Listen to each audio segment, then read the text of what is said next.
구독, 좋아요, 알림 설정, 댓글까지 부탁드리겠습니다.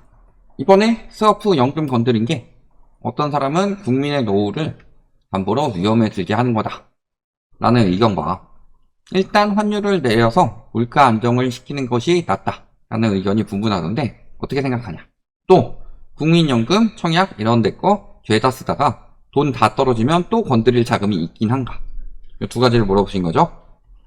다음 우선 첫 번째부터 국민연금을 토대로 노후를 지키는 것이냐 아니면 당장 환율 안정을 통해서 물가를 안정시키면 노후뿐만이 아니라 이거는 광범위하게 안정이 되는 거다. 이렇게 되는 거에 대해서 의견이 분분한데요. 그냥 솔직히 톡 까놓고 말씀드릴게요. 스와프 해가지고 환율 안정을 시킨다고 해서 노후가 보장이 안 된다 이렇게 생각을 하셔야 될 게 아니라 스와프 안 했다고 하더라도 국민연금은 이미 무너지고 있다 이렇게 보시는 게 맞겠죠. 그러니까 조금 더 빨리 무너지느냐 빨리 안 무너지느냐. 어차피 국민연금은 금방 고갈될 수밖에 없습니다. 왜냐하면 고갈이 굉장히 심해요. 고갈이 굉장히 심할 수밖에 없는 이유는 고령화가 심해지기 때문이죠. 결국에는 부양비 증가가 엄청난 문제입니다. 생산 가능 인구가 유소년 인구와 노년 인구를 부양을 하는데 문제는 유소년 인구는 줄어들어서 지금 부양비가 거의 최저 수준이에요. 근데 거의 한 2020년 초반쯤을 안팎으로 그 뒤로는 앞으로 부양비가 올라갈 일만 남았습니다. 그러니까 국민연금은 결국에는 젊을 때 연금 내가지고 노후의 보장을 받는 거죠. 근데 젊을 때 낸 연금들을 노후의 보장을 받는 사람들이 너무나도 많다.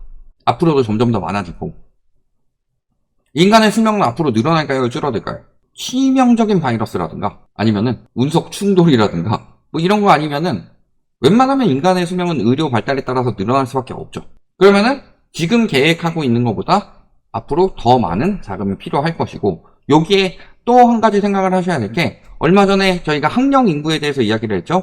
학령 인구가 2031년을 저점으로 2032년부터 초등생이 늘어난다고 지금 정부 산하 통계 기관들이 그렇게 전망을 하고 있죠. 즉 그때부터 학령 인구가 늘어나기 위해서는 내년부터 애를 많이 낳는다.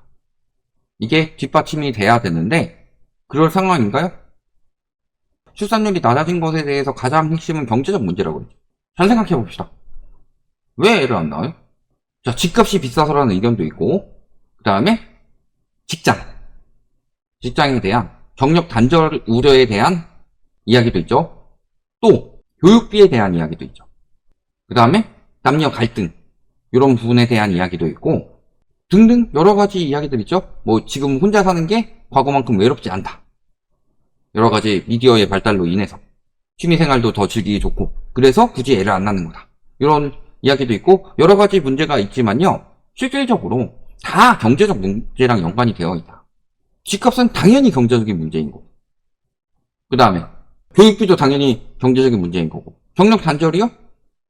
물론 그 중에서 일부는요 정말 내가 이 일에 엄청난 열정이 있어서 그런 분들도 있겠지만 대부분은 생활비를 벌기 위해서 돈을 벌기 위해서 경력을 이어가시려는 분들이 태반이죠. 솔직히 말씀드려서 예를 들어서요 연봉 6천 받고 계속 일할 것이냐 쉬는 날 없이 아니면 연봉 3천 먹고 1년에 휴가를 2달 주는 것을 택할 것이냐 이런 밸런스 게임 같은 게 예전에 그 사망토론이라는 개그 프로에서 나올 정도로 웬만하면 일 안 하고 돈 벌고 싶어 하죠.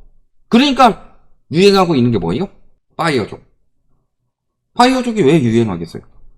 일하면서 돈 벌어가지고 쓰는 것보다 그냥 놀면서 살고 싶다. 이런 사람들이 더 많다는 소리 아니에요. 그렇기 때문에 당연히 그것도 경제적인 문제에 연관이 되는 거고 남녀 갈등도요 정치적으로 많이 이용을 하고 그것에 대해서 굉장히 사람들의 아픈 곳을 찔러가지고 똘똘 뭉치게 만들었죠. 그러니까 뭐 일베라든지 혹은 뭐 메갈리아라든지 이런 데서 굉장히 그 갈등을 심화시키긴 했지만요 그거 그렇게 오래 안 됐어요.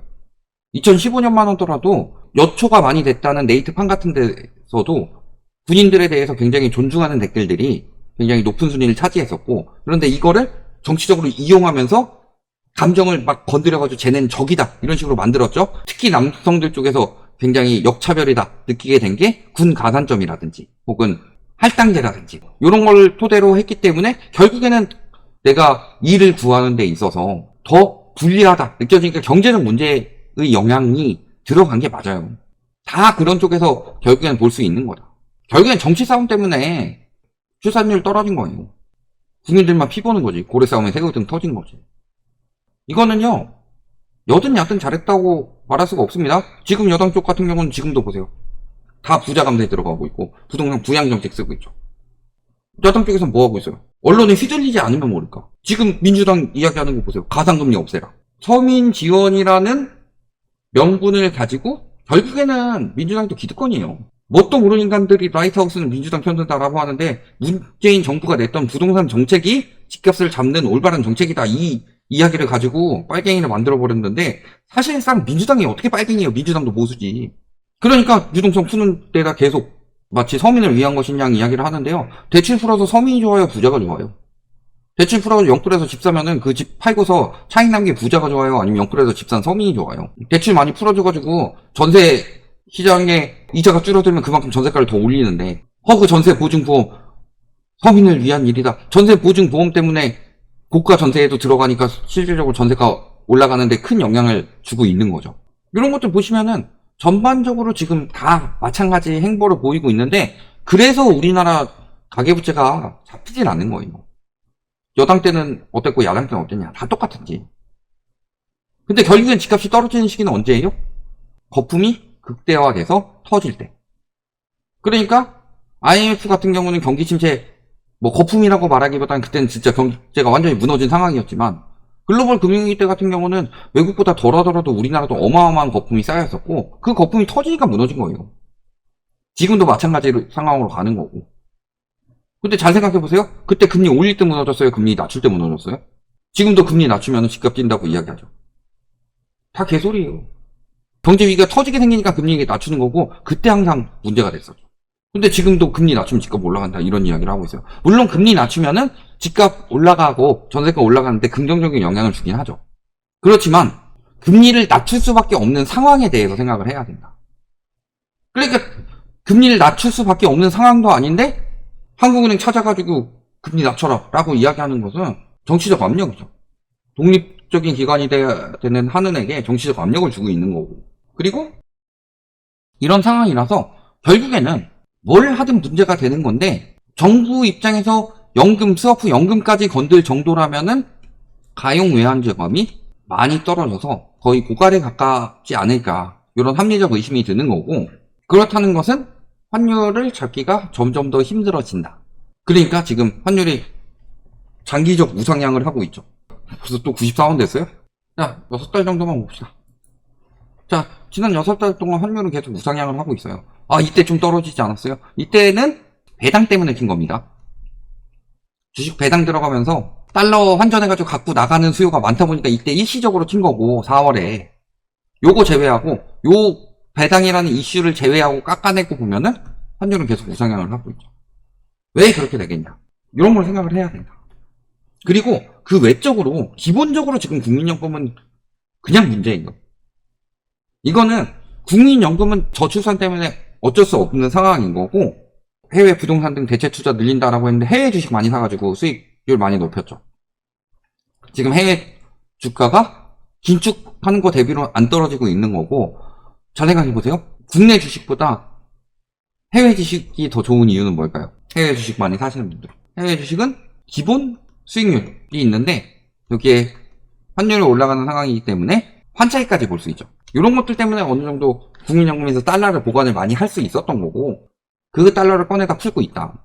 이런 식으로 생각을 해보시면은 연금 해가지고 수업해가지고 달러 풀어가지고 어차피 달러 풀어가지고 현금으로 가져가니까 그게 막 국민연금에게 어마어마한 피해를 준다. 이렇게 보는 것보다는요.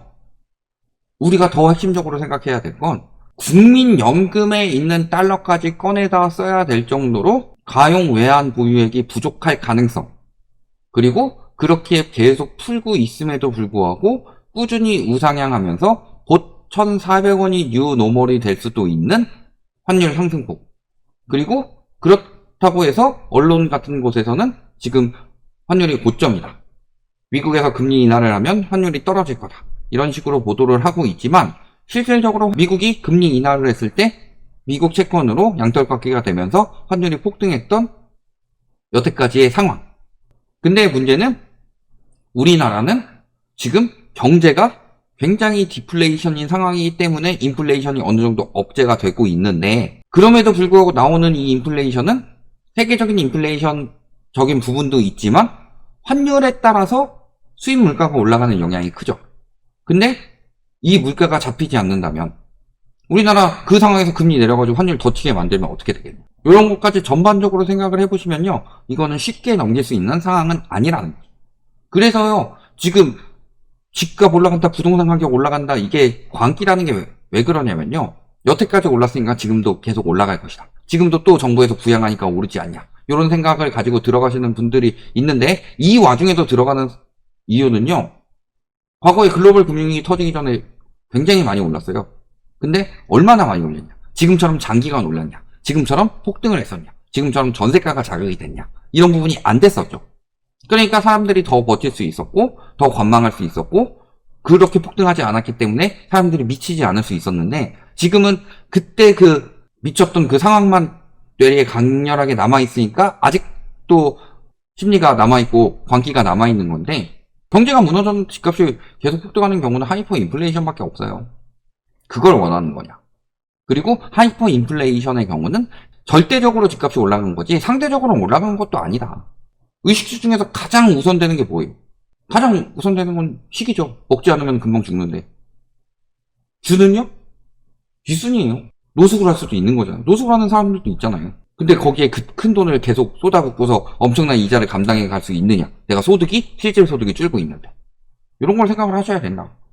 그래서 핵심적으로 생각해야 될 거는 이것 때문에 국민연금이 막 엄청나게 위험해진다. 이렇게 보이지는 않습니다. 스와프를 해서 국민연금이 엄청나게 위험해진다. 그거보다는 국민연금에 스와프를 할 정도로 달러 고갈이 심각하다. 그래서 환율이 생각보다 더 크게 와서 외환 위기가 올 수 있는 가능성이 커지고 있다. 이렇게 보시는 게 맞다. 여기까지 말씀드리겠습니다.